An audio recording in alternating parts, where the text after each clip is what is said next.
Hi, folks. I'm Leanne Little, and I'm owl about stories. I read them, write them, watch them, anything with a story. I absolutely love it. I especially love sharing them with other people, and what better way is there to start than with the classics? They're classics for a reason, right? They're amazing stories and absolutely timeless. Don't forget to hit up all those fancy buttons. Like, subscribe, follow, share, whatever you need to do. But most importantly, don't be afraid to reach out. I'd love to connect with you, so feel free to leave comments as you'd like, or you can even follow me over on my Buy Me a Coffee page, leannelittle.com, to message directly. So let's continue on with The Count of Monte Cristo by Alexandre Dumas. Chapter 58. Monsieur Noirtier de Villefort. We will now relate what was passing in the house of the king's attorney after the departure of Madame Danglars and her daughter, and during the time of the conversation between Maximilian and Valentine, which we have just detailed. Monsieur de Villefort entered his father's room, followed by Madame de Villefort. Both the visitors, after saluting the old man and speaking to Barrois, a faithful servant who had been 25 years in his service, took their places on either side of the paralytic. Monsieur Noirtier was sitting in an armchair which moved upon casters, in which he was wheeled into the room in the morning, and in the same way drawn out again at night. He was placed before a large glass which reflected the whole apartment, and so, without any attempt to move, which would have been impossible, he could see all who entered the room and everything which was going on around him. Monsieur Noirtier, although almost as immovable as a corpse, looked at the newcomers with a quick and intelligent expression, perceiving at once by their ceremonious courtesy that they were come on business of an unexpected and official character. Sight and hearing were the only senses remaining, and they, like two solitary sparks, remained to animate the miserable body which seemed fit for nothing but the grave. It was only, however, by means of one of these senses that he could reveal the thoughts and feelings that still occupied his mind, and the look by which he gave expression to his inner life was like the distant gleam of a candle, which a traveler sees by night across some desert place, and knows that a living being dwells beyond the silence and obscurity. Noirtier's hair was long and white, and flowed over his shoulders, while in his eyes, shaded by thick black lashes, was concentrated, as it often happens with an organ which is used to the exclusion of the others, all the activity, address, force, and intelligence which were formerly diffused over his whole body. And so, although the movement of the arm, the sound of the voice, and the agility of the body were wanting, the speaking eye sufficed for all. He commanded with it. It was the medium through which his thanks were conveyed. In short, his whole appearance produced on the mind the impression of a corpse with living eyes, and nothing could be more startling than to observe the expression of anger or joy suddenly lighting up these organs, while the rest of the rigid and marble-like features were utterly deprived of the power of participation. 3 persons could only understand this language of the poor paralytic. These were Villefort, Valentine, and the old servant of whom we had already spoken. But as Villefort saw his father but seldom, and then only when absolutely obliged, and as he never took any pains to please or gratify him when he was there, all the old man's happiness was centered in his granddaughter. Valentine, by means of her love, her patience, and her devotion, had learned to read in Noirtier's look all the varied feelings which were passing in his mind. To this dumb language, which was so unintelligible to others, she answered by throwing her whole soul into the expression of her countenance, and in this manner were the conversations sustained between the blooming girl and the helpless invalid, whose body could scarcely be called a living one, but who, nevertheless, possessed a fund of knowledge and penetration, united with a will as powerful as ever, although clogged by a body rendered utterly incapable of obeying its impulses. Valentine had solved the problem, and was able easily to understand his thoughts and convey her own in return, and through her untiring and devoted assiduity, it was seldom that, in the ordinary transactions of everyday life, she failed to anticipate the wishes of the living thinking mind, or the wants of the almost inanimate object. As to the servant, he had, as we have said, been with his master for 25 years. Therefore he knew all his habits, and it was seldom that Noirtier found it necessary to ask for anything. So prompt was he in administering to all the necessities of the invalid. Villefort did not need help of either Valentine or the domestic in order to carry on with his father the strange conversation which he was about to begin. As we have said, he perfectly understood the old man's vocabulary, and if he did not use it more often, it was only indifference and ennui which prevented him from doing so. He therefore allowed Valentine to go into the garden, sent away Barrois, and after having seated himself at his father's right hand while Madame de Villefort placed herself on the left, addressed him thus: "I trust you will not be displeased, sir, that Valentine has not come with us, or that I dismiss Barrois. Our conference will be one which could not with propriety be carried on in the presence of either. Madame de Villefort and I have a communication to make with you." Noirtier's face remained perfectly passive during this long preamble, while, on the contrary, Villefort's eye was endeavoring to penetrate into the inmost recesses of the old man's heart. "This communication," continued the procureur in that cold and decisive tone which seemed at once to preclude all discussion, "will, we are sure, meet with your approbation."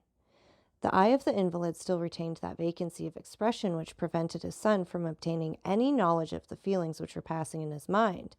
He listened, nothing more. "Sir," resumed Villefort, "we are thinking of marrying Valentine."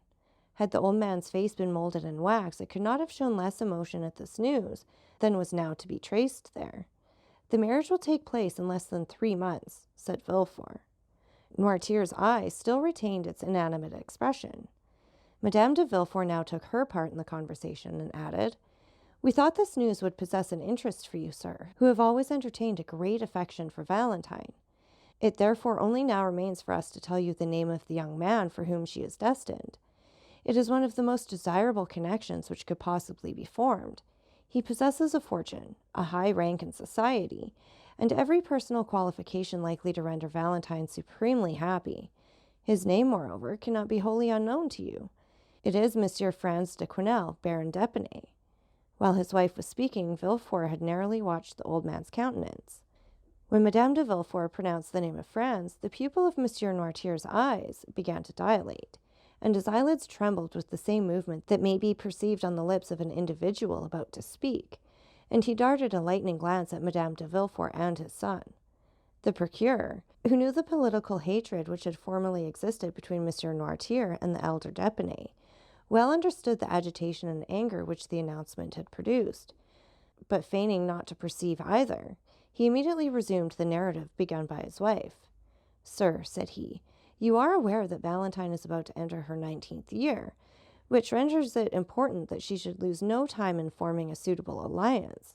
Nevertheless, you have not been forgotten in our plans, and we have fully ascertained beforehand that Valentine's future husband will consent, not to live in this house, for that might not be pleasant for the young people, but that you should live with them, so that you and Valentine, who are so attached to each other, would not be separated, and you would be able to pursue exactly the same course of life which you have hitherto done, and thus, instead of losing, you will be a gainer by the change, as it will secure to you 2 children instead of 1 to watch over and comfort you." Noirtier's look was furious. It was evident that something desperate was passing in the old man's mind, for a cry of anger and grief rose in his throat, and not being able to find vent in utterance, appeared almost to choke him, for his face and lips turned quite purple with the struggle. Villefort quietly opened a window, saying, "It is very warm, and the heat affects Monsieur Noirtier." He then returned to his place, but did not sit down. "This marriage," added Madame de Villefort, "is quite agreeable to the wishes of Monsieur d'Épinay and his family. Besides, he had no relations nearer than an uncle and aunt, his mother having died at his birth, and his father having been assassinated in 1815, that is to say, when he was but 2 years old. It naturally followed that the child was permitted to choose his own pursuits, and he has, therefore, seldom acknowledged any other authority but that of his own will."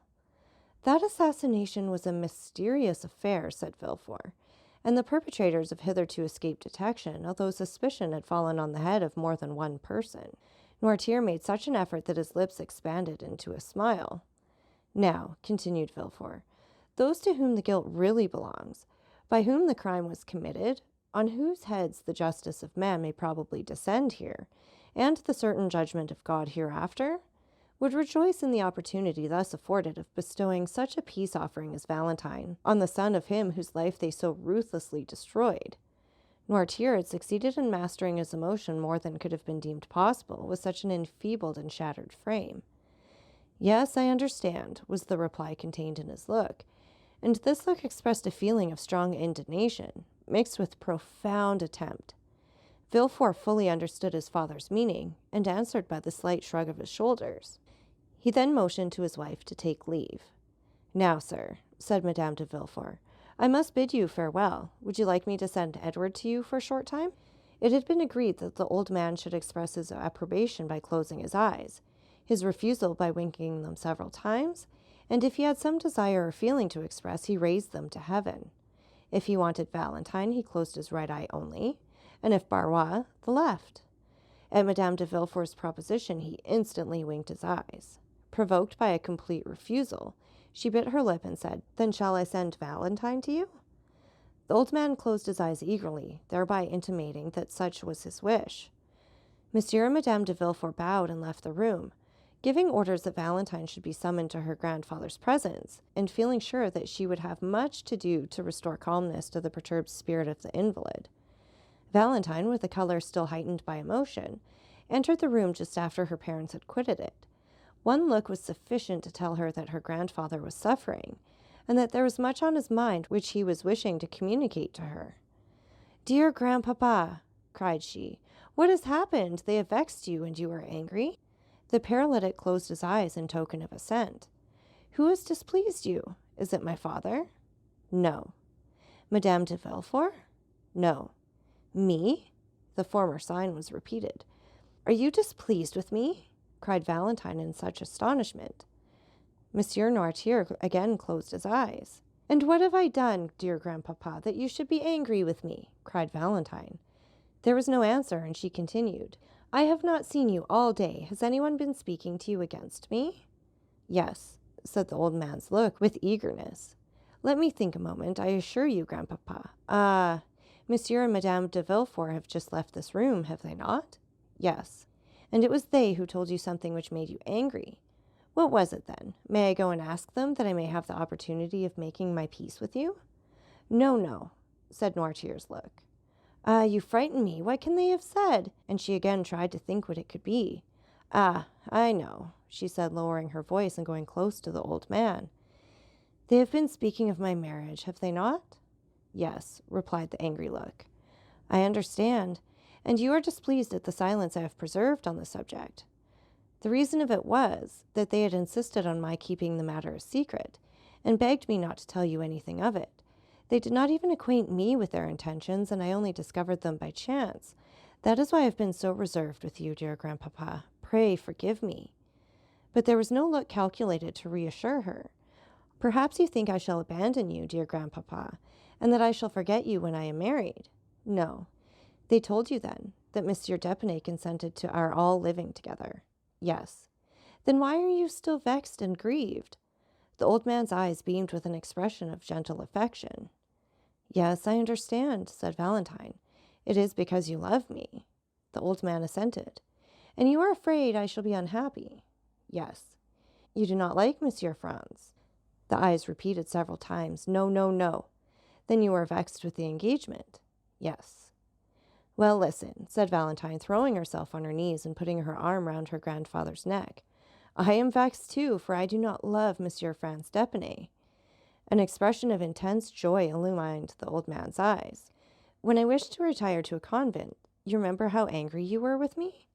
A tear trembled in the eye of the invalid. "Well," continued Valentine, "the reason of my proposing it was that I might escape this hateful marriage, which drives me to despair." Noirtier's breathing became thick and short. "Then the idea of this marriage really grieves you too? Ah, if you could but help me! If we could both together defeat their plan! But you are unable to oppose them. You, whose mind is so quick, and whose will is so firm, are nevertheless as weak and unequal to the contest as I am myself. Alas, you, who would have been such a powerful protector to me in the days of your health and strength, can now only sympathize in my joys and sorrows, without being able to take any active part in them. However, this much, and cause for gratitude in heaven, has not taken away all my blessings when it leaves me your sympathy and kindness." At these words there appeared in Noirtier's eyes an expression of such deep meaning that the young girl thought she could read these words there. "You are mistaken. I can still do much for you." "Do you think you can help me, dear grandpapa?" said Valentine. "Yes." Noirtier raised his eyes. It was the sign agreed on between him and Valentine when he wanted anything. "What is it you want, dear grandpapa?" said Valentine, and she endeavored to recall to mind all the things which he would be likely to need, and as the ideas presented themselves to her mind, she repeated them aloud. Then, finding that all her efforts elicited nothing but a constant no, she said, "Come, since this plan does not answer, I will have recourse to another." She then recited all the letters of the alphabet, from A down to N. When she arrived at that letter, the paralytic made her understand that she had spoken the initial letter of the thing he wanted. "Ah," said Valentine, "the thing you desire begins with the letter N. It is with N that we have to do, then. Well, let me see. What can you want that begins with N? Na, ne, ni, no. Yes, yes, yes," said the old man's eye. "Ah, it is no, then." "Yes." Valentine fetched a dictionary, which she placed on a desk before Noirtier. She opened it, and seeing that the old man's eye was thoroughly fixed on its pages, she ran her finger quickly up and down the columns. During the 6 years which had passed since Noirtier first fell into this sad state, Valentine's powers of invention had been too often put to the test not to render her expert in devising expedients for gaining knowledge of his wishes, and the constant practice had so perfected her in the art that she guessed the old man's meaning as quickly as if he himself had been able to seek for what he wanted. At the word notary, Noirtier made a sign for her to stop. "Notary," said she. "Do you want a notary, dear grandpapa?" The old man again signified that it was a notary he desired. "You would wish a notary to be sent for, then?" said Valentine. "Yes." "Shall my father be informed of your wish?" "Yes." "Do you wish the notary to be sent for immediately?" "Yes." "Then they shall go for him directly, dear grandpapa. Is that all you want?" "Yes." Valentine rang the bell and ordered the servant to tell Monsieur or Madame de Villefort that they were requested to come to Monsieur Noirtier's room. "Are you satisfied now?" inquired Valentine. "Yes." "I am sure you are. It is not very difficult to discover that." And the young girl smiled on her grandfather, as if he had been a child. Monsieur de Villefort entered, followed by Barrois. "What do you want me for, sir?" demanded he of the paralytic. "Sir," said Valentine, "my grandfather wishes for a notary." At this strange and unexpected demand, Monsieur de Villefort and his father exchanged looks. "Yes," motioned the latter with a firmness which seemed to declare that with the help of Valentine and his old servant, who both knew what his wishes were, that he was quite prepared to maintain the contest. "Do you wish for a notary?" asked Villefort. "Yes." "What to do?" Noirtier made no reply. "What do you want with a notary?" again repeated Villefort. The invalid's eye remained fixed, by which expression he intended to intimate that his resolution was unalterable. "Is it to do us some ill turn? Do you think it's worth while?" said Villefort. "Still," said Barrois, with the freedom and fidelity of an old servant, "if Monsieur Noirtier asks for a notary, I suppose he really wishes for a notary. Therefore, I shall go at once and fetch one." Barrois acknowledged no master but Noirtier, and never allowed his desires in any way to be contradicted. "Yes, I do want a notary," motioned the old man, shutting his eyes with a look of defiance which seemed to say, "And I should like to see the person who dares to refuse my request." "You shall have a notary, as you absolutely wish for one, sir," said Villefort. "But I shall explain to him your state of health and make excuses for you, for the scene cannot fail of being a most ridiculous one." "Never mind that," said Barrois. "I shall go and fetch a notary nevertheless." And the old servant departed triumphantly on his mission. So that's it for this chapter. And again, take a minute to like, subscribe, and share. And don't forget that I love hearing from all of you. So please leave any comments you'd like, or you can follow me over on my Buy Me a Coffee page, leannelittle.com. That's LIANELITTLE.com. And thank you so much for listening. Remember, it's Owl about the story. Have a great day.